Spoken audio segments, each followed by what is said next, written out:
Your Grace. Listen, what you just watched might be the single most important moment in Game of Thrones history that nobody talks about. I'm dead serious. This trial by Seven didn't just determine Dunk's fate. It literally rewrote the entire future of the Seven Kingdoms, and most viewers completely missed why. Before we break down how one broken skull changed everything, hit that subscribe button because we're about to connect dots that even George R.R. Martin barely touches on in the books. So here's what actually happened at the Ashford tourney, and trust me, it's way deeper than just some medieval WWE match. The Trial of Seven is beyond rare. We're talking about something that hasn't happened in nearly 2 centuries. The last one was King Maegor the Cruel fighting the Faith Militant, and literally everyone died except him. When Prince Baelor Breakspear announced he'd fight for Dunk, he wasn't just making a dramatic entrance. He was betting the entire Targaryen dynasty on a Hedge knight from Flea Bottom. Think about what that means. 3 of the opposing fighters are Kingsguard, sworn protectors of the royal family. They physically cannot attack Baelor without breaking their sacred vows.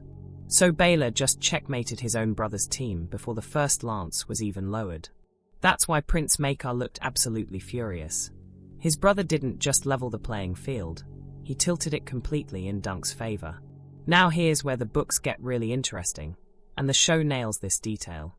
Duncan isn't some trained warrior. The flashback shows us exactly who he was.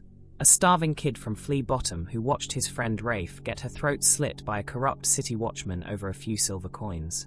Sir Arlan of Penetree saved him, sure, but Arlan was a washed-up drunk who'd just lost his nephew at the Battle of the Redgrass Field. That battle, by the way, is massive.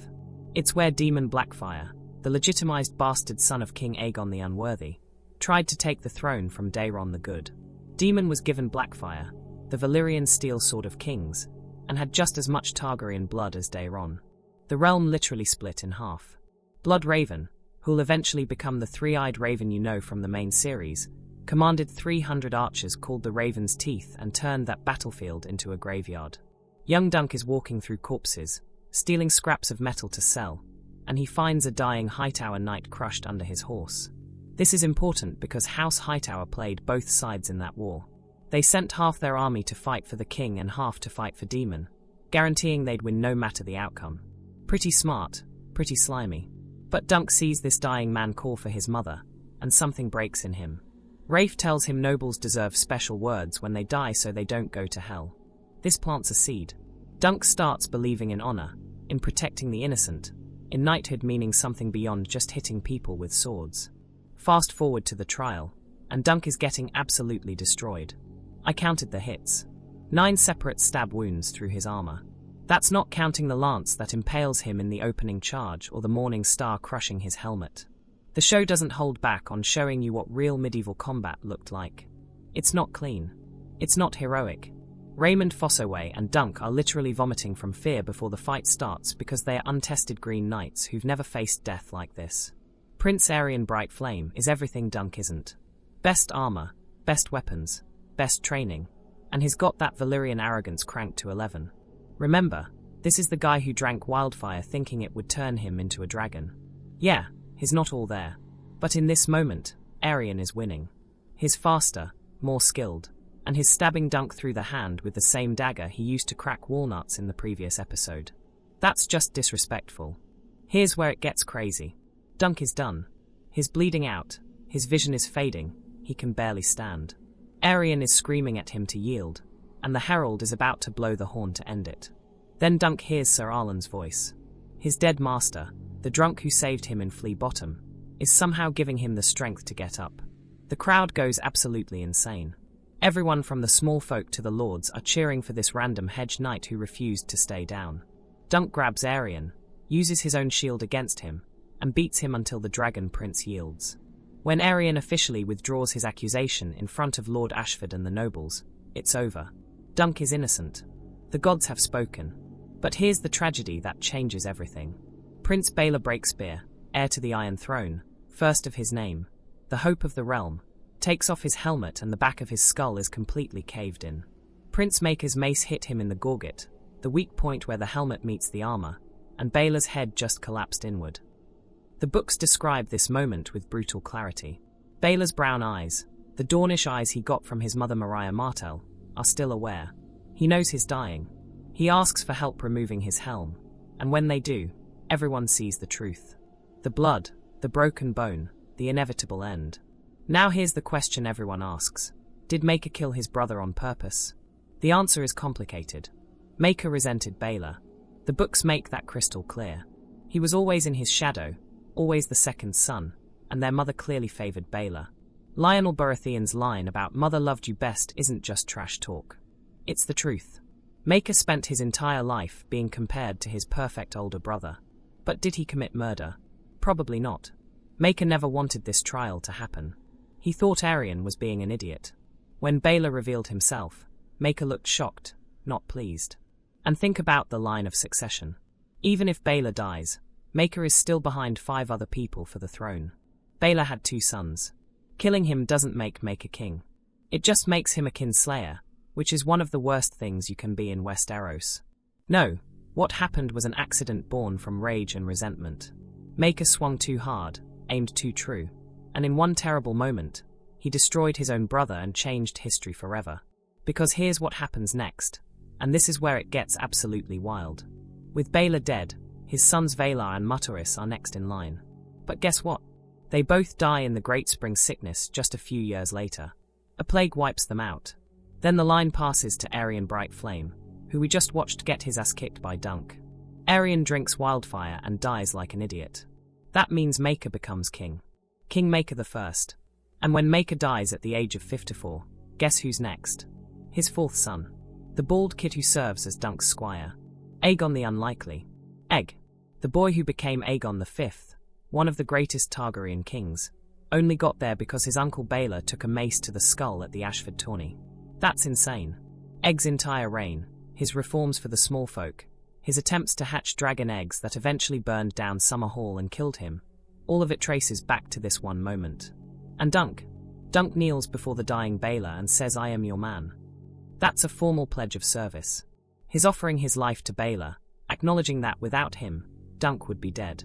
It's one of the most genuine moments in the entire series because Dunk means it. He's not looking for gold or glory. He just wants to serve someone worthy. But there's another layer here that connects to the main series. Brienne of Tarth, the knight everyone underestimated in Game of Thrones, is Dunk's descendant. When she fights for honor, when she protects the innocent, when she stands up against stronger opponents, she's channeling her ancestor who did the exact same thing 100 years earlier. George R.R. Martin doesn't spell it out, but the clues are everywhere. Brienne's height, her loyalty, even her shield with the tree and stars, it all connects back to Duncan the Tall. The Trial of 7 at Ashford proves something the main series hammers home again and again. The gods don't pick sides. Justice isn't clean. Good people die for stupid reasons. Baelor fought for what was right and got killed by his own brother. The Humphreys, 2 brothers-in-law who barely get screen time, died in the opening charge. Sir Humphrey Harding and Sir Humphrey Beesbury are just gone, and nobody cares except their families. That's the point. War isn't glorious. Tourneys aren't games. Even a trial judged by the 7 can end with the best man dying while everyone else lives. The show captures this perfectly by keeping the camera locked on Dunk's perspective. You're inside his helmet, hearing nothing but your own breathing and the muffled chaos around you. You don't see the grand tactics. You just see the next sword coming at your face. And that flashback structure is genius. Every time Dunk gets knocked down, we see young Dunk getting back up in Flea Bottom. We see Sir Arlan telling him to stand. The parallel is obvious but effective. Dunk's entire identity is built on refusing to quit. He's not the best fighter. He's just the one who won't stay down. The religious symbolism matters too. The trial opens with an overhead shot of all 7 fighters arranged in a circle, representing the 7 faces of God. The father, the mother, the warrior, the maiden, the smith, the crone, and the stranger. Each aspect judging the truth. The Septon invokes the warrior to grant victory to the innocent, and in a twisted way, his right.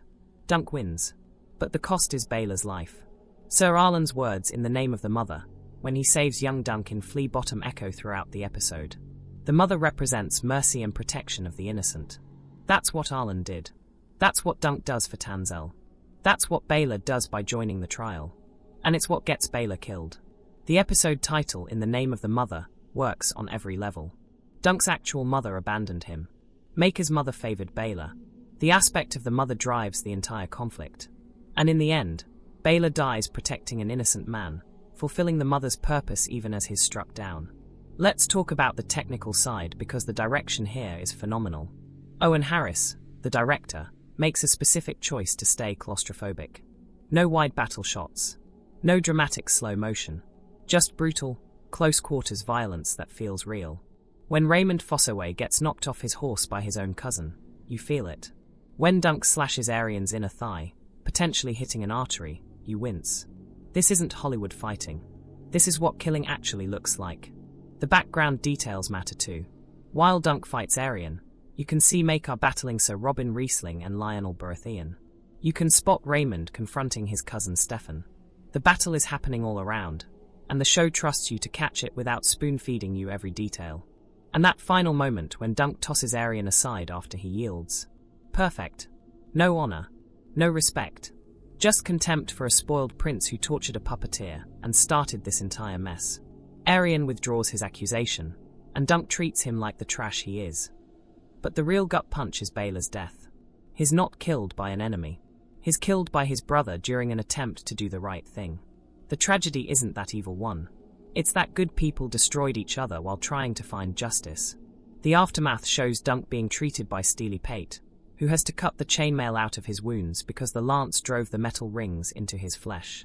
This is historically accurate, by the way. Chainmail doesn't stop penetration. It just spreads the force. Dunk is going to have circular scars all over his body for the rest of his life. When Baelor collapses, the episode cuts to black. No dramatic music. No final words. Just silence and the understanding that everything has changed. Duncan the Tall isn't special because he's destined for greatness. He's special because he's a good man in a world that punishes goodness. He's the ancestor of Brienne of Tarth, proving that honor and loyalty can survive even in the worst circumstances. And Egg, the bald kid who everyone underestimates, becomes a king who actually cares about the common people. The trial of Seven at Ashford is the hinge point. Without it, Baelor lives and becomes king. His sons inherit after him. Egg stays a fourth son nobody cares about. Dunk probably dies as a Hedge knight nobody remembers. But because Maekar swung his mace a little too hard, because Baelor's skull cracked instead of his helmet, because the gods or fate or pure dumb luck decided to be cruel that day, everything changed.